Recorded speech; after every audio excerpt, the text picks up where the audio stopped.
हरे कृष्ण नमो विष्णुपादाय कृष्ण पृष्ठाय भूतले श्रीमते भक्ति वेदांत स्वामी निति नामिने नमस्ते सारस्वते देवे गौरवाणी प्रचारिणे निर्विशेष शून्यवादी पाश्चात्य देशतारिणे।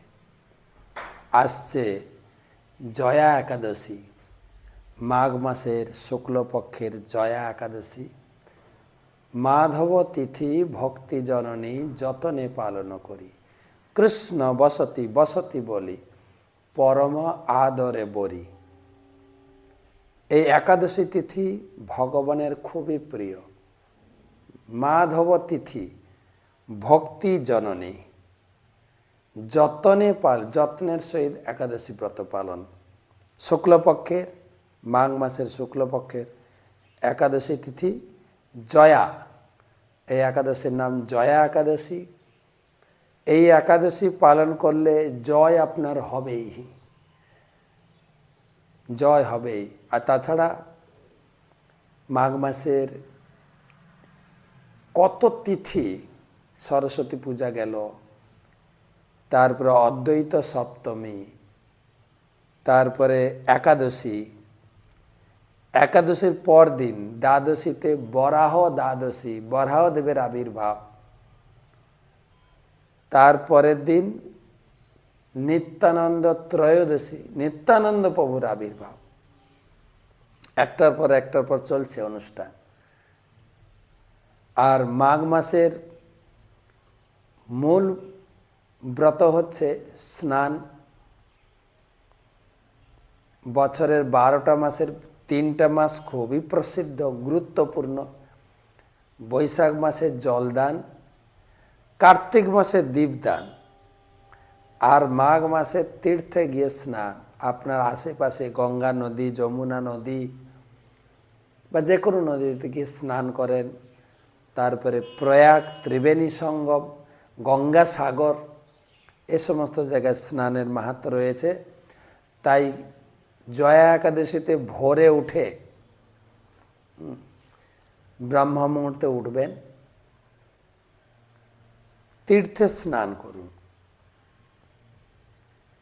এখন যদি আশেপাশে তীর্থ না থাকে, আমার গুরুদেবের নির্দেশ অনুসারে আপনি যদি শাওয়ারে স্নান করেন অথবা বালতিতে জল নিয়ে মগে স্নান করেন, 3 বার গঙ্গা গঙ্গা গঙ্গা উচ্চারণ করে মাথায় জল। আর না হলে আমরা যে ত্রিবেণী স্নানের মন্ত্র আপনাদের শিখিয়েছিলাম গত বছর, সেটা তো মনে থাকার কথা। ত্রিবেণীম মাধবম সোমম ভরদ্বাজম চ বাসকিম পরাগম তীর্থনায়কম। ত্রিবেণী মাধবম সোমম, এই ত্রিবেণী স্নান করে গঙ্গা যমুনা সরস্বতী বলে মাথায় জল। ত্রিবেণী মাধবম সোমম ভরদ্বাজ চুম্বাস বন্দে অক্ষবটম শেষম প্রয়াগম তীর্থনায়ক। সমস্ত তীর্থের নায়ক গঙ্গা যমুনা সরস্বতীর জল মাথায় পড়বে। স্নান করবেন, শুদ্ধ বস্ত্র তিলক আদি করে আচমন করে ভগবানের মঙ্গলারতি, ভগবানকে আরতি করে সংকল্প করুন। সূর্য উদয়ের আগে সংকল্প করবেন। সংকল্প মন্ত্র খুবই সোজা, কিন্তু সংকল্প মন্ত্র আগের দিন করতেও পারেন, আর সকালে সূর্য উদয়ের আগে করবেন। সূর্য উদয়ের আগে ওম বিষ্ণু ওম তৎসদ্য। মাঘ মাসে শুক্লপক্ষে একাদশী তিথৌ নাম বলবেন, নিজের নাম, নিজের গোত্র উচ্চারণ করবেন। শ্রীকৃষ্ণ প্রীতিকাম একাদশী ব্রতম অহম করিষ্যে অম তদ্বিষ্ণু পরমং পদম সদা পশ্যন্তি দিবীব চক্ষুরা ততম তদ্বিপ্রাস বিপন্যাব জাগ্রীবংশ সবিন্দতে বিষ্ণুর্যৎ পরমং পদম। হরে কৃষ্ণ কৃষ্ণ কৃষ্ণ হরে হরে, হরে রাম রাম রাম হরে। এভাবে সংকল্প করলেন। এবারে আপনি বেশি করে নাম গ্রহণ করবেন। যারা দীক্ষিত 16 নাম জপ করেন, একটু বেশি করে। আমরা দীক্ষার সময় গুরুদেবের কাছে আদেশ প্রাপ্ত হয়েছে আজকের দিনে, মানে একাদশীর দিনে 25 মালা জপ করতে হবে। তারপরে গীতা ভাগবতম অধ্যয়ন। পারতপক্ষে আপনি নির্জলা করতে পারেন, যেটা আমরা কাহিনী শুনব, যেখানে যে মাল্যবান এবং গান্ধর্বী তারা কিভাবে তাদের অজ্ঞাতসারে নির্জলা একাদশী হয়েছিল এবং তার পরের দিন তারা কিভাবে তাদের জীবনে জয় লাভ করেছিলেন, সেটা আমরা দেখে নেব। নির্জলা করতে পারে, নালে সজলা পানীয় কিছু দুধ বা শরবত খেয়ে কাটাতে পারেন, অথবা অনুকল্প প্রসাদ, ফল মূল এবং কিছু কিছু নির্বাচিত সবজি, কফি, ফুলকপি, এঁচড়, আলু, বাদাম, কাঁচকলা, পেঁপে, এগুলো দিয়ে কিছু হালকা সবজি বানিয়ে পেতে পারেন। আর মেন হচ্ছে নাম গ্রহণ, ইন্দ্রিয় সংযম, ক্রোধ সংযম। সেই দিন বেশি কারোর সঙ্গে উচ্চবাচ্য কথা বা কথা কাটাকাটি বা তর্কে জড়িয়ে নেওয়া যাওয়া, ক্রোধ যাতে না আসে, নিজেকে সংযত থাকতে হবে। এইভাবে কৃষ্ণ নাম প্রচার, কৃষ্ণ গ্রন্থ প্রচার, দান করুন। মাঘ মাসে স্নান আর দান, দান করুন আপনার সাধ্যমতো। পাশাপাশি কোনো মঠ মন্দিরে বৈষ্ণব সেবার দান, আর সব কিছু দানের মধ্যে গীতা দান, জ্ঞান দান শ্রেষ্ঠ, ভগবান তাতে খুব খুশি হন। দান করুন। আর সম্ভব হলে রাত্রি জাগরণ করুন, সারা রাত নাম জপ করবেন, আনন্দে কেটে যাবে।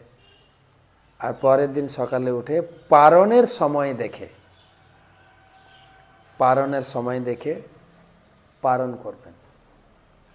যদি খুব কম সময় থাকে তাহলে একদানা জগন্নাথের নির্মল প্রসাদ খেয়ে ব্রত সম্পূর্ণ করুন, না হলে রান্না করে ভগবানকে ভোগ দেবেন, দিয়ে পাশাপাশি আপনার পরিচিত কোনো বৈষ্ণবকে ডেকে ভোজন দেবেন এবং তাদের অনুমতি নিয়ে প্রসাদ পেয়ে ব্রত সম্পূর্ণ করবেন। আর যদি পাশাপাশি বৈষ্ণব না থাকে, যেটা বলেছি, আশেপাশে মন্দির বা আপনার পরিচিত মন্দিরে কিছু বৈষ্ণব সেবা, ভগবানের সেবানের জন্য অর্থ দিয়ে দিন। এইভাবে ব্রত করবেন। এখন এই জয়া একাদশীর মাহাত্ম্য, একাদশীর মাহাত্ম্যে কী বলা হয়েছে এটা শুনবো। এটা হচ্ছে ভবিষ্যত্তর পুরাণে যুধিষ্ঠির এবং কৃষ্ণ সংবাদে।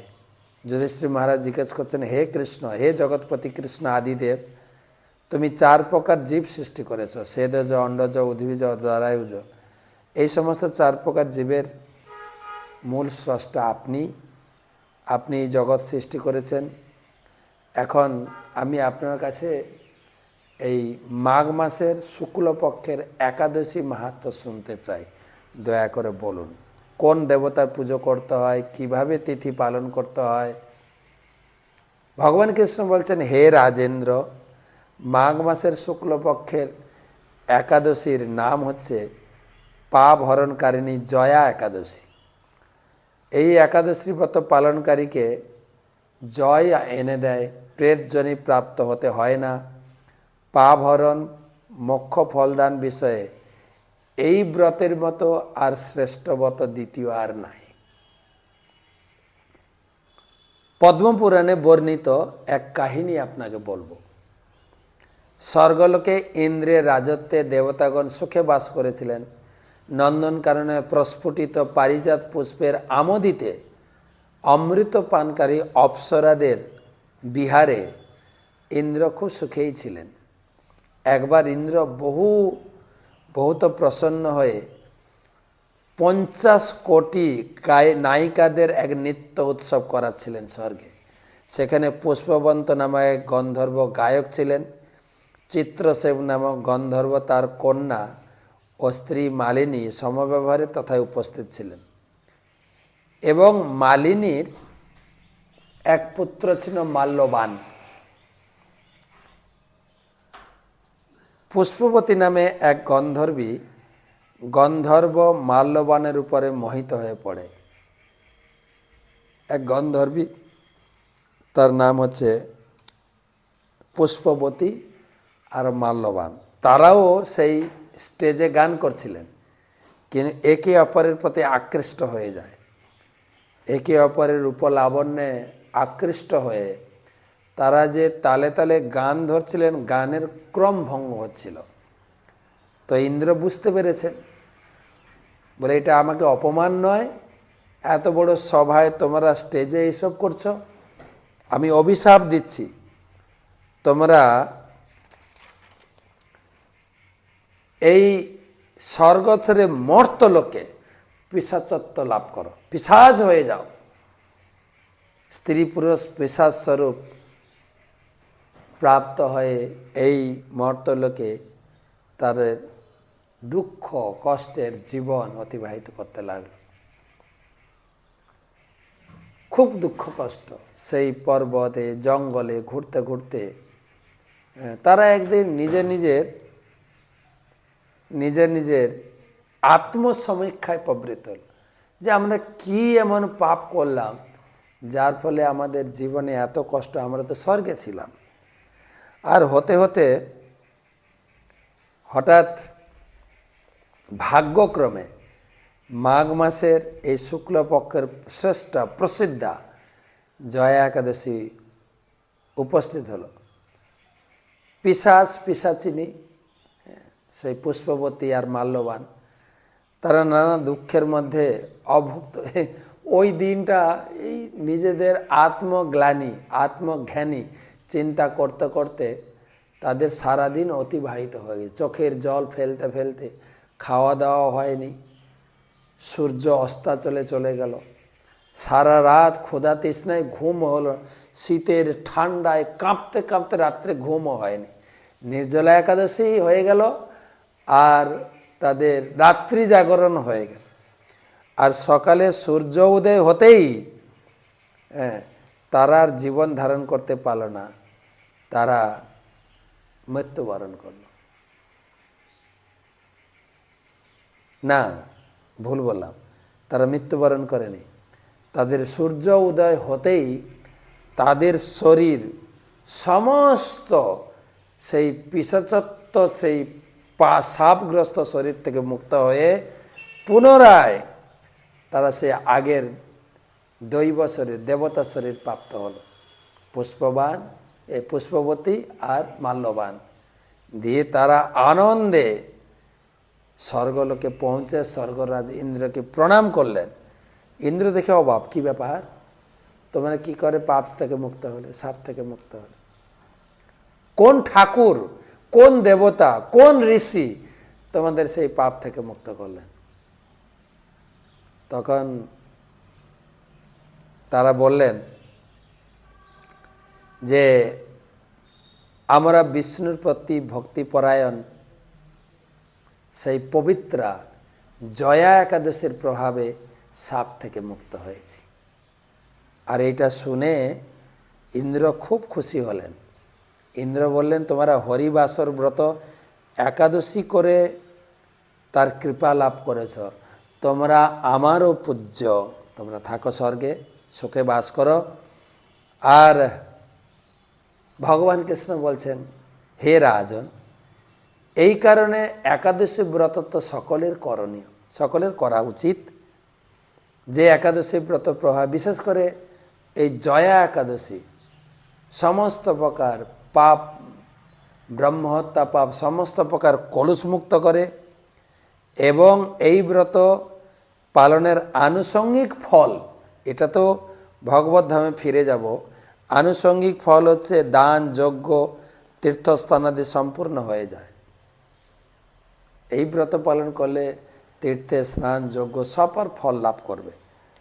শ্রদ্ধা ও ভক্তি সহকারে এই অনুষ্ঠান পালন করলে শতকল্প বৈকুণ্ঠ বাস হয়।